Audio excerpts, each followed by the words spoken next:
మకర రాశి వారికి ఒకవైపు ఏళ్లనాటి శని చివరార్ధ సంచార స్థితి ఉండడం, కుంభరాశిలో శని భగవానుడు వక్రగమన సంచార స్థితి ఉండడం, వీరికి అష్టమంలో బుధ శుక్ర సంచార స్థితి సంచారం చేయనప్పుడు ఆదివారం అమావాస్య పుష్యమీ నక్షత్ర సందర్భంగా ఎలాంటి విధులను పాటించాలి, ఆనంద సిద్ధి, ఆరోగ్య సిద్ధి, అక్షయ సిద్ధి, వారు ఏదైతే అనుకుంటున్నారో అన్నింటా విజయం సాధించగలగాలో ఎలాంటి విధులను పాటించాలో ఈ వీడియోలో తెలుసుకుందాం.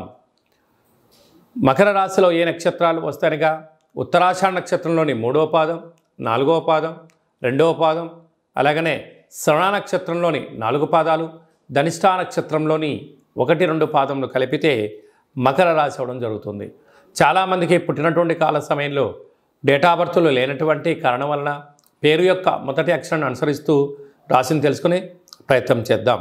బో, జా, జీ, జూ, జే, జో, ఘా, గి అక్షరాల వారందరూ కూడా ఈ యొక్క మకర రాశి జాతకులు అని చెప్పి గమనించాలి.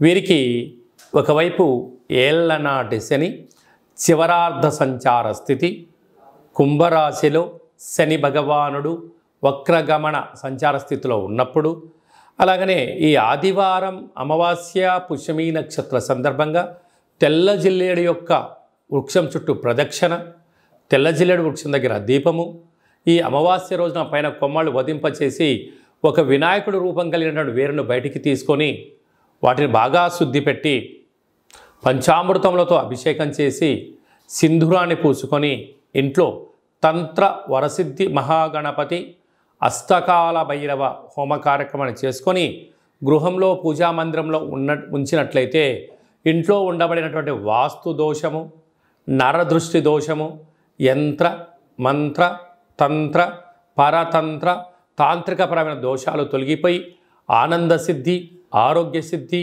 ఐశ్వర్య సిద్ధి, అక్షయ సిద్ధి, మీరు ఏదైతే అనుకుంటారో 16 రకాల సిద్ధులు మకర రాశి వారు సొంతమవుతాయని చెప్పి గమనించాలి. అలాగనే వీరికి తృతీయంలో రాహు ఉండడం వల్ల అన్నదమ్ములతో అక్కాచెల్లెలతో స్నేహపూర్వక వాతావరణాన్ని ఏర్పరచుకోవాలి.